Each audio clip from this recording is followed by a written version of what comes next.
দেখছো কি কাজটা করছে? আমি তোর বড় ভাই, অন্তত আমারও তো জানাতে পারতো যে ভাই আমি বিয়ে করব। সব সোনা পিতল হয়ে গেল। ওই ফকিনি মায়ের দেখে তো আমার একেবারে গা জ্বলতাছে।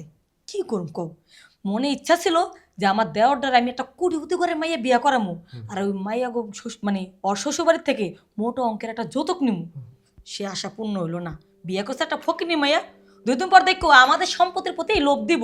কি আশা করছিলাম যে বড় ভাইরে, এই ছোট ভাইরে একটা বড় বড় লোকের বাড়িতে তোমার তোমার যেরকম বিয়ে করছি ওইরকম একটা বিয়ে করা দেবো। আনছে একটা ফকিন্নি, সমস্ত সোনা পিতল। চিন্তা করছিলাম গণ, পাইলাম না। আচ্ছা শুনো, এখন ব্যবস্থা কি এইটার বাই করার লেগা? এই যে 2 দিন পর যখন এই মাইয়া তোমার ভাইয়ের কানে ফুচুর ফুচুর গুজু গুজু করবো যে নিজের সম্পত্তিটা বুঝে নাও, তখন তো এই সম্পত্তির প্রতি লোভ দিব। তো লোভ দেওয়ার আগে একটা ব্যবস্থা করতে হইব। কি ব্যবস্থা? তুমি শোনো নাই, মাইয়ারা যদি শ্বশুর বাড়িতে নির্যাতন পায় তখন বাপের বাড়ি এমনি পলা যায়, তখন আর শ্বশুর বাড়িতে থাকতে চায় না। আর তোমার আর আমার কষ্ট করে খেদান লাগবো না, এমনি চলে যাবো গা। বাহ, তোমার মাথায় শয়তানের অরিজিনাল বুদ্ধিটা, বুঝছো? হ্যাঁ, আর তখন তো সয় সম্পত্তি এখন যেমন একলা একলা খাইতেছো, হ্যাঁ। তখন একলা একলা খাইবা। বউ থাকলে তো সম্পত্তি ভাগ নেওয়ার জন্য খালি রান্নারা কইব যে সম্পত্তি ভাগ নাও, সম্পত্তি ভাগ নাও। না, এই ফকিনির ঘরে ফকিনির কি এই সম্পত্তি ভাগ দেবো? না। মাথা খারাপ। ফকিনেরে খেদামু, পরে রানারে বিয়া করামু কুড়িপুতি মাইয়া দেখা। হ্যাঁ, ওইটি করতে হবে। ঠিক আছে। কুড়িপুতি মাইয়া যদি রানা বিয়া করে, এই সম্পত্তির আশা কিন্তু ওই বউ থাকবো না, বাপের বাড়ি থেকে আরো মোটা অঙ্কের টাকা আনবো। আচ্ছা, এটা আনার আগে তুমি তোমার কাজ শুরু করে দাও, ঠিক আছে? ওরে ঘুমাইতে, বইতে, খাইতে, উঠতে সর্বক্ষণ তুমি ওরে নির্যাতন করো। মানে নির্যাতন তো করুম, যদি তোমার কাছে যদি রানা বা বউ বিচার টিচার দেয়, তুমি কিন্তু প্রশ্রয় দিবা না, সবসময় আমার পক্ষে থাকবা। তুমি আমার বউ, আমি কি অন্য জনের পক্ষ নিব? হ্যাঁ, তুমি আমার লক্ষ্মী বউ, তুমি যা কইবা আমি তাই তো মানুষ। হ্যাঁ শোনো, তাহলে কালকে থেকে শুরু হয়ে যাবো গা। ঠিক আছে, তুমি কালকে থেকে শুরু করো, ঠিক আছে? তারপর দেখি কতদিন থাকে ফকিনির। আজকে রাতটা শান্তিতে ঘুমাও, কালকে সকাল থেকে ওরা আমি নির্যাতন করা শুরু করব। ঠিক আছে, তাহলে শুনো, আমি যাই একটু বাজার সদাই করে নিয়ে আসি। কে? তুমি বাজার করবা কি লিগা? কে করবো? রান্না দিয়া করাইবা, সব কিছু অগর উপরে ছেড়ে দিবা। আমার পুরো সংসারের কাজটা যেহেতু আমি ওর বউর উপরে ছেড়ে দিব, তোমার কাজটা তুমি রান্নার উপরে ছেড়ে দাও। ঠিক আছে, তাহলে ওইটি করি। কারণ রানা যখন একটু কাজ কামের চাপটা একটু বেশি পাইবো, মেজাজটা তখন একটু খিটখিটে থাকবো, বেশি সমস্যা থাকবো, তখন সবসময় বউর যখন কাছে যা ধরবো, তখন রানা হয়তো রাগ কইরা বউরও মনে করো সরা দিতে পারে, শরত শরত রানারও কাজের উপরে রাখবা। এত বুদ্ধি তোমার মাথায় আয় কেমনে? আরে বুদ্ধি আছে দেখেই তো এই বাড়িতে টিক্কা রয়েছি, আর বুদ্ধি যদি না থাকতো তাহলে টিকতে পারতাম? এই যে তোমার মতন জামাই তো বউ পাগল বানায় রাখছি, বুঝো না, এই বুদ্ধির জোরে। হ্যাঁ, কাপড় ধুইতে হয়, মেছা ধুই পুষতে হয়, তো করবো না? তাহলে কেন করবো? আমি করবো নাকি? বুইরা স্বামী দ্বারে বিয়া বইছি কি লেগে? একটু আদর শোক পাওয়ার লেগা। আবার এই খোড়া দাও কি লেগা? তুমি করো ভালো কথা, খোড়া দাও কি লেগা? এগুলো ধোয়ার লেগে যদি আর একটা আমি লোক রাখতাম, তাহলে কি আরো 5,000 টাকা মাসে বাইরে যেত না? তোমার বাপে আর তোমার দাদারা কি কুঞ্জুস কোম্পানির, মানে কিপটা কোম্পানির আসলো? তাহলে দেখো, তোমার এই বকবকানি ঝরকা বন্ধ রাখো, তোমার লাগে ঝরকা করে আর পারা যাবো না। শোনো, ওই জুতার একের ভিতরে আমার একটা ছিঁড়া জুতা আছে, জুতাটা সিলাই নিয়ে আসো, যাও।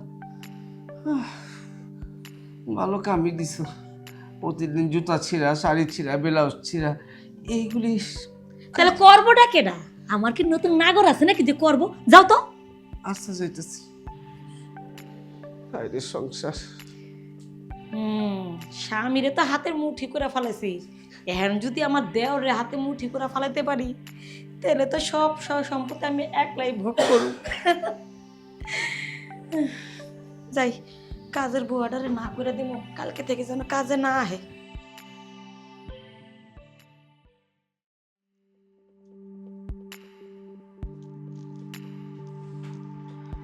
বাবা বাবা বাবা, নবাব জাদি একেবারে বেল 10টা পর্যন্ত ঘুমাইতেছে। ওই তুই তো ফকিন্নি ঘরের মাইয়া, বেলা বাজে 10টা, এখনো পর্যন্ত ঘুমাইতেছস? ঘরে যে কাজগুলো আছে, রান্না বান্নাগুলো আছে, এগুলো তোর বাপে করবো? ভাবি আমি যাইতেছি। যাইতেছি মানে? হ্যাঁ, আমি যখন কাজের কথা কই তখন কইতাছস যাইতেছি যাইতেছি। নিজের ইচ্ছা কি সংসারের কাজগুলো দেখে দেখে কম লাগে না? ভাবি আমি জানি আমি গরিব ঘরের মাইয়া, কিন্তু আপনি আমারে যখন যে কাজটা করতে কোন আমি তো তখন সেই কাজই করি। তাহলে সবসময় আমার লোকে এরকম করেন কেন? কি আমার মুখের উপর কথা বলস? মুখে মুখে তক্কর করস? হ্যাঁ, তক্কর তো করবি।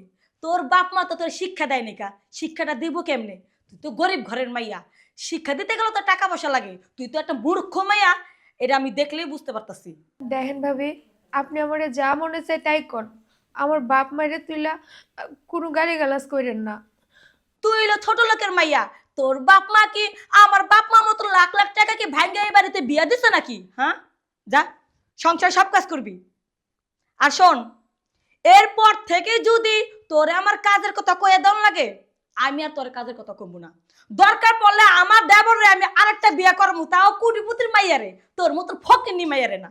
না না ভাবি, এই কথা মুখে আনেন না। আপনি আমারে যখন যে কাজটা করতে কোন আমি তো তখন সেই কাজটাই করি। আর তাছাড়া আপনি তো আমার মায়ের মতো। আপনি যদি আমার সাথে এরকম ব্যবহার করেন তাহলে মানুষে শুনলে কি কইব? কি মায়ের মতন আমি? আরে তোর মতন মাইয়া যদি আমার থাকতো তাহলে আমি অক্ষরে গলা টিপা মাইরে হালাইতাম। ফকিনি বাচ্চা কোথাকার, আমার আবার মা বানায়। এই এই হারাম, যদি তোর মতো ফকিনের মাইয়ার কি মা ওমো আমি?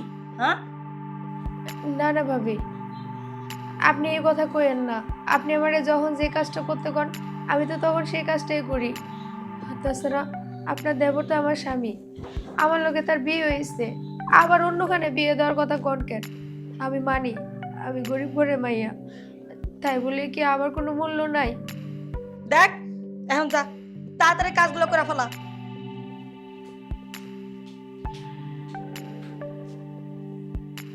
সবসময় শুধু এইসবই সহ্য করা লাগতেছে, কি যে করবো। না না, ওনারে কোনো কিছু পাওয়া যাব না, উনি শুনলে কষ্ট পাইব। মাইশা, আইতাছে ভাবি।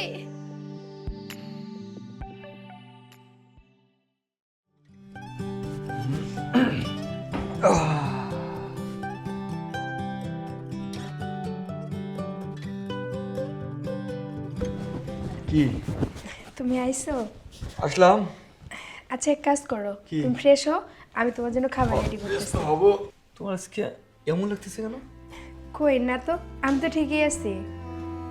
না, আজকে তোমাকে কেমন কেমন লাগতেছে জানো? দাও তো, আমি খাবার রেডি করি, তুমি ফ্রেশ হও।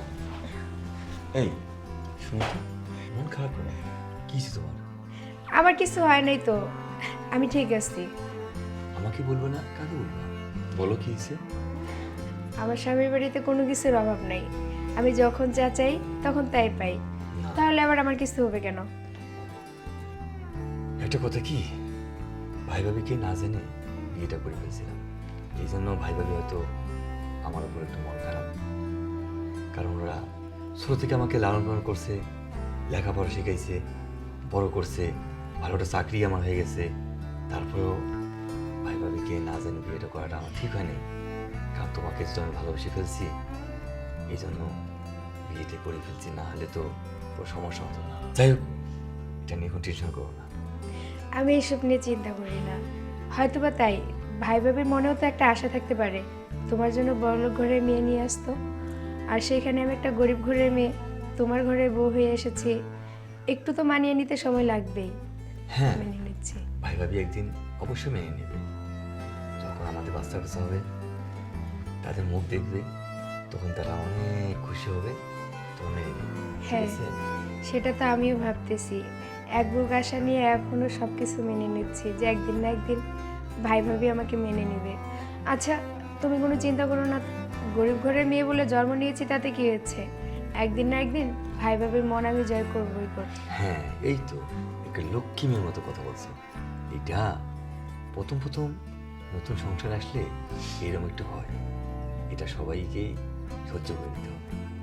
কারণ জীবন চলতে গেলে অনেক বাধা আসবে, অনেক কষ্ট আসবে, এগুলো মনে কিছু নেওয়া যাবে না। একসময় দেখবা তোমার এই বাড়িতে অনেক সুখ আর সুখ থাকবে। আচ্ছা ঠিক আছে, তুমি যাও, খাবার রেডি করো।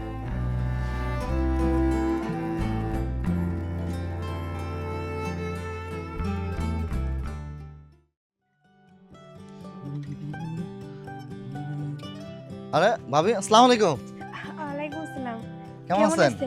এই তো আছি ভালো। আপনি কি, এটা কিসে ভাবি? না তেমন কিছু না। রানা মারছে? আরে না না, উনি তো আমাকে অনেক ভালোবাসে। উনি মারতে যাবে কিসের জন্য? একটু আঘাত পাইছিলাম আর কি। না ভাবি, আপনার যে দাগ যা দেখতেছি, আপনার এই দাগ তো মনে করেন আঘাতের দাগ না, এটা তো মায়ের দাগ। কি হয়েছে ভাবি, আমার একটু বুঝাই বলেন তো। আপনি যখন জিজ্ঞাসা করতেছেন, কিন্তু কাউরে কইবেন না। না না ভাবি, কারো বলুন না, বলেন, সমস্যা নেই। আসলে কি, আমার বড় ভাবি, তারপর ওনার হাজবেন্ড আমার উপর অনেক নির্যাতন করে। গরিব ঘরের মেয়ে বলে আমাকে ওনারা এখনো পর্যন্ত স্বীকৃতি দেয় নাই। আর আপনার ভাই, উনি তো আমাকে ভালোবেসে বিয়ে করছে। হ্যাঁ, তাহলে আপনি এগুলো রানারে জানাবেন না? রানা কি জানে এসব কিছু? ওনাকে আপনি ভুল করেও বলবেন না। উনি যদি জানতে পারে যে ওনার ভাই ভাবি আমার উপর এরকম নির্যাতন করে, তাহলে উনি খুব কষ্ট পাবে। আমার বিশ্বাস ভাই ভাবি একদিন না একদিন আমাকে মানে নিবে। আর ততদিন পর্যন্ত আমি কাউকে কোনো কিছু বলবো না। আপনি যেহেতু জানতে পারছেন, আপনাকে অনুরোধ না করতেছি না আমি না, ঠিক কাউকে না বলবো ভাবি, না। এভাবে বলবেন না। আমি কি বলি, আমি জানাবো না, কিন্তু আপনার তো উচিত, জীবন তো আর নাটক সিনেমা না, আপনার উচিত যে রানারের বিষয়টা জানানো। নাহলে আপনি কি নীরবে এরকম নির্যাতন সহ্য করে যাবেন?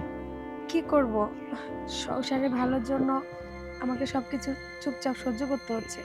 তা না হলে তো সংসারে অশান্তি পাকবে। আর আমি চাই না যে আমার কারণে এই সংসারে কোনো অশান্তি হোক। আচ্ছা ভাই, আমার আবার বাজারে যেতে হবে, পরে আবার দেরি হবে। আসি, হ্যাঁ? আচ্ছা ঠিক আছে, যান।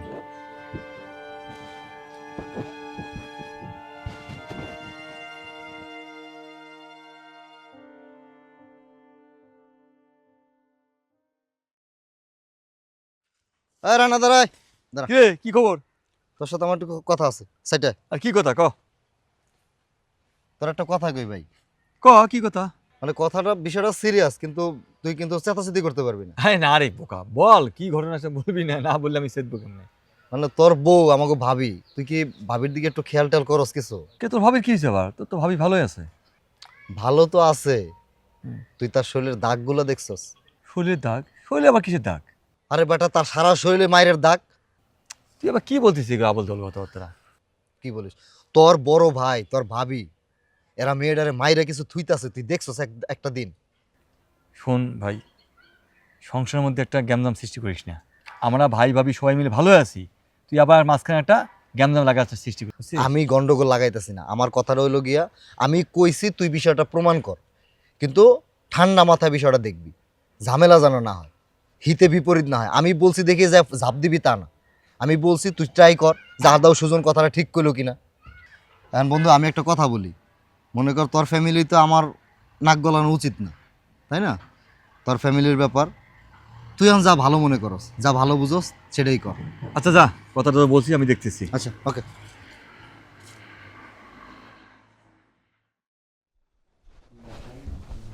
মাইশা, মাইশা, কি হয়েছে, ডাক দিলে? বসো। আচ্ছা শুনো, আমি তোমার হাজবেন্ড না? হ্যাঁ। তা আমাকে তুমি ভালো মন্দ আমাকে কিছু তো বলো না। ভালো মন্দ মানে কোন বিষয়? এই যে বাড়িতে অনেক কিছু হচ্ছে, মানে এগুলো বিষয়ে আমাকে জানাবা না? কই, বাড়িতে তো কোনো কিছু হয় নাই। বাড়িতে কিছু হয় না? হ্যাঁ, এখানে কি হয়েছে? এখানে কিছু তোমার? না মানে, দেওয়ালে একটু আঘাত পাইছিলাম। দেওয়ালে আঘাত পাইছো? এই যে এখানে, এখানে কি হয়েছে? শোনো, তুমি আমার কাছে অনেকদিন লুকাচ্ছ। আচ্ছা লুকাচ্ছ দেখিয়া এত কষ্টে আছো তুমি। শোনো, স্বামীকে সব কিছু বলতে হয়, তুমি সব কিছু বলো না। কেন বলো না বলো তো দেখি? কেমন করে বলবো বলো তো? হ্যাঁ? তুমি আমার স্বামী, আর তারা তোমার ভাই ভাবি। তারাও আমার আপন, তুমিও আমার আপন। তারা আমাকে কষ্ট দেয়, এ কথা যদি আমি তোমাকে বলি, কষ্টটা তো তুমিই পাবা। এই কারণে আমি চাই নাই যে তোমাকে সব কিছু খুলে বলি। আর তাছাড়া আমি তো গরিব ঘরের মেয়ে, আমাকে কি এত সহজে তারা মেনে নিবে? একটু তো সময় লাগবে। তারা তোমার ভাই ভাবি হতে পারে, তাদেরকে তো আমি আমার মা বাবার মতো সম্মান করি। এখন তারা আমাকে ভালোবাসে না, কোনো এক সময় তো মেনে নিবে। তুমি চুপচাপ থাকো, তাদেরকে কোনো কিছু বলার প্রয়োজন নেই। আমার বিশ্বাস তারা একদিন মেনে নেবে। আর তাছাড়া বাবা বাবা আমাকে একটা কথা বলেছে, যে সহ্য করে সে এক সময় সব কিছু পায়। আর আমারও বিশ্বাস আছে ভাবি আর ভাইয়া আমাকে একদিন অনেক ভালোবাসবে। গরিব ঘরের মেয়ে বলে আমি জীবনে ছোট থেকে অনেক কষ্ট করছি, আর কষ্ট করছি বলে তারা আমার সাথে যা করতেছে তা সহ্য করার মতো ক্ষমতা আল্লাহ পাক আমাকে দিয়েছে। মাঝে মধ্যে খুব খারাপ লাগে, আমি কি কখনো সুখের মুখ দেখবো? আবার ভাবি যে না, যে আমাকে ভালোবেসে বিয়ে করেছে সে তো আমাকে ভালোবাসে, সে তো আমাকে কখনো কষ্ট দেয় নাই, তাহলে তাদের দেওয়া কষ্টগুলো কেন মেনে নিতে পারবো না? তোমার জন্য সমস্ত কষ্ট দুঃখ মেনে নিতে পারবো। ঠিক আছে, তোমার কথা আমি বুঝলাম। আমি তো তোমার সুখের জন্য তোকে এই বাড়িতে নিয়ে আসছি। কে বললো আমি সুখে নাই? আমি অনেক সুখে আছি, তুমি আমার পাশে আছো না? আমি পাশে থাকলেও তারপর তোমার উপরে তো নির্যাতন হবে, অত্যাচার হবে, এটা তো আমি মেনে নিতে পারবো না। সব কিছু লুকাচ্ছ। চলো আচ্ছা ভাই বাবির সঙ্গে একটা বিয়ে করবো। চলো আসো তো। শোনো, কি শুনবো? কোনো কিছু বলার দরকার নাই। আচ্ছা কোনো কথা শুনবো না। আচ্ছা ভাই বাবির কাছে গিয়ে এর একটা বিয়ে করবো। চলো আসো। ভাই, ভাবি, ভাই, কি হয়েছে? এত চিল্লাচিল্লি করে ডাকতেছস? ভাই সিলেসিল করবো না। ভাবি একটা কথা মনে রাখেন, এই বাড়িতে একটা মাত্র আপনার দেবর, আর ভাই আপনার একটা মাত্র ছোট ভাই, তারে একটা বউ, তাকে আপনারা এইভাবে নির্যাতন করতেছেন। নির্যাতন? ও মা, আমি আবার কখন নির্যাতন করলাম? বাড়ির বউরে বাড়ির কাজের হুকুম দিছি, এতে কি নির্যাতন হয়ে গেল গা? ঠিকই তো বলছে তোর ভাবি। হ্যাঁ, ওই বাড়ির বউ না, ওই যদি বাড়ির কাজ না করে তো বাইরের মানুষ যায় কাজ করবো? ঠিক আছে ভাই, আমি কথা বুঝছি আপনার। আমি ভালোবাসি বিয়ে করছি না গরিব ঘরের মেয়েকে, এই জন্য আপনারা দুইজনে নির্যাতন শুরু করছেন। যদি বড়লোক ঘরে বিয়ে করতাম তাহলে অনেক ভালোবাসা দিয়ে আদর দিয়ে তাকে রাখতেন। দেখো, এর চেয়ে ভালো আদর আমরা করতে পারুম না। বিয়া করছে একটা ফকিন্নি মাইয়া, বড় লোকের মাইয়া বিয়া করতা তাহলে বুঝতে পারতাম। ফকিন্নি মাইয়ের এর চেয়ে আর ভালো করে কি আদর করুম? সারাক্ষণ খালি চুম্মা দিয়া রাখুন তোমার বউরে আমি। তোর বউ, আমার বউ ঠিকই কইছে, যা কইতাছে সত্য কথা বলতাছে। বোর কথা শুন না আবার আমরা ডাকতাছো, আমগর লগে ঝাড়াঝাড়ি করতাছো, আমগর প্রশ্ন করতাছো না? সমস্যা তো এই জায়গায় ভাবি, গরিব ঘরের মেয়েকে ভালোবাসি বিয়ে করতে দেখিয়ে তো এইরকম ছাকা দিচ্ছেন। চুপ করো। তোমার বউরে একই কাজের হুকুম একই ভাবে 50 বার দেখা দিছি, কোনো কিছু তো তোমার বউর মাথার মধ্যে ঢোকে না। হ্যাঁ, তাহলে কোন দিন পরে দিন না, তাহলে কি করুম? চুম্মা দিয়ে রাখুম চুম্মা। বিয়া তো করছে একটা ফকিন্নির মাইয়া, তার আবার এর থেকে আবার কি সমাধান করুম? এটা একটা নির্যাতন। এ দেখেন, এই শৈলী দেখছেন আপনি কিভাবে আপনারা ইয়ে করছেন? এখানে ওই খন্তি আছে না, খন্তি ছেঁকা দিচ্ছেন আপনারা, ছেঁকা দিয়ে এরকম পুরাই ফেলছে জায়গাটা। চুপ ভাই, করো। এর দেখো থেকে- ভাই দেখো, তোর ভাবি তো ঠিকই বলছে। হ্যাঁ, একটু সংসার করতে গেলে একটু কিছু হয়। হ্যাঁ, এইটার লেগে কি নির্যাতন হয়ে গেল গা? একটু নালে একটু ব্যথা দিছি, এতে তোমার বউ তোমার কানের ভিতরে ফুসুর ফুসুর গুজুর গুজুর লাগা দিছে। এই সংসারে যখন আমি বউ হয়ে আইছি তখন তো আমার শাশুড়ি আমার কত ধরনের নির্যাতন করছে। কই, আমি তো আমার স্বামীর কানের মধ্যে কোনোদিন কিছু কইনি, আর আইতে না আইতে তোমার কানের মধ্যে একটা ফুসুর ফুসুর লাগা দিছে। বুঝতে পারছি আপনারা বুদ্ধি করিয়া এই মেয়েটাকে, এই গরিব ঘরের মেয়েটাকে নির্যাতন যা করছেন, অন্য কোনো ফ্যামিলিতে এলে সহ্য করতো না। ভাই ভাবি একটা কথা মনে রাখিয়ে, একদিন আপনার ঘরে মেয়ে আসবে, তারও বিয়ে দেবেন, তারও এইরকম একদিন অবস্থা হবে। আপনি যেরকম করবেন সেই রকম ফল আপনি একদিন পাবেন। ভাবি, ছোট মুখে বড় কথা। একটা নারী তো তার স্বামীর বাড়িতে যায় একটু শান্তির জন্য, একটু সুখের জন্য। আমার স্বামী আমাকে কোনো অংশে কোনো কিছুর অভাব বুঝতে দেয় না। সে আমাকে অনেক ভালোবাসে, গরিব ঘরের মেয়ে জেনে বুঝেই আমাকে বিয়ে করেছে। সে যদি আমাকে আপন করে নেয় তাহলে আপনি তো তার ভাবি, তার মুখে আপনার অনেক প্রশংসা শুনছি, আপনার কথা এত শুনেছি, আমি ভেবেছিলাম আপনার ঘরে আসলে সে যদি আমার সাথে খারাপ ব্যবহার করেও থাকে আপনি আমার সাথে কখনো খারাপ ব্যবহার করবেন না, আমাকে আপনার মেয়ের মতো ভালোবাসবেন। ভাবি নাকি মায়ের মতো, আর আপনি কিনা সবসময় আমার সাথে যে আচরণগুলো করছেন আমি শুধু ওর ভালোবাসার মায়ায় আটকাই, আপনাদের কথার প্রতিবাদ কখনো করি নাই। আমি কিন্তু চাইলে আমার স্বামীকে আপনাদের কাছ থেকে আলাদা করে নিতে পারতাম। আমি একটা শিক্ষিত মেয়ে, তারপরেও জেনে বুঝে আপনাদের নির্যাতনগুলো সহ্য করতেছি কেন? একটাই কারণ, আমার স্বামী আমাকে অবহেলা করে নাই। অবহেলা যদি করে থাকে সেটা আপনারা দুজন। আমি চাই না আমার সংসারে কোনো অশান্তি থাকুক। আমি যদি আপনাদের কাছ থেকে আপনাদের দেবরকে কেড়ে নিতাম, একটা সংসারে অশান্তি সৃষ্টি হতো, আপনারাও ভালো থাকতেন না, সেও ভালো থাকতো না। আমি কি আপনাদের সাথে সেটা করেছি? করি না। তাহলে আপনারা কেন আমাকে মেনে নিচ্ছেন? গরিব বলে কি আমি মানুষ না? আমার গায়ে যে রক্ত আপনাদের গায়েও তো সেই রক্ত। ও যেহেতু আমাকে ভালোবাসে, আপনারা আমাকে যতই নির্যাতন করেন, এই বাড়ি থেকে যদি বের হয় তাহলে আমার লাশটা বের হবে। আমি আর আপনাদেরকে কখনো কোনো কিছুই বলবো না, কোনো কথার প্রতিবাদও করবো না। আপনাদের বিরুদ্ধে আমার স্বামীর কাছে কোনো নালিশও করবো না। ভাবি শুনলেন তো, সে আপনাকে অনেক আপন করতে কাছে নিতে চাচ্ছিল, কিন্তু আপনারা তাকে দূরে রাখার চেষ্টা করছেন। ভাই শুনলেন তো তার মুখের কথা। একটাবার আপনারা চিন্তা করেন আমাদের দুইজনের ব্যাপারটা। বোন, বোন রে, আজকে সত্যি সত্যি তুই আমার চোখ খুইলা দিছস। যার দিনের পর দিন এত নির্যাতন করতেছি, আর সেই কিনা তার মনের মধ্যে এইভাবে আমার জায়গা দিয়ে রাখছে, আমার এত ভালোবাসে। সত্যি তো, আজকে যদি তুই আমার আপন বোন হইতি তাহলে তো আমি এই কাজটা কোনোদিন করতে পারতাম না।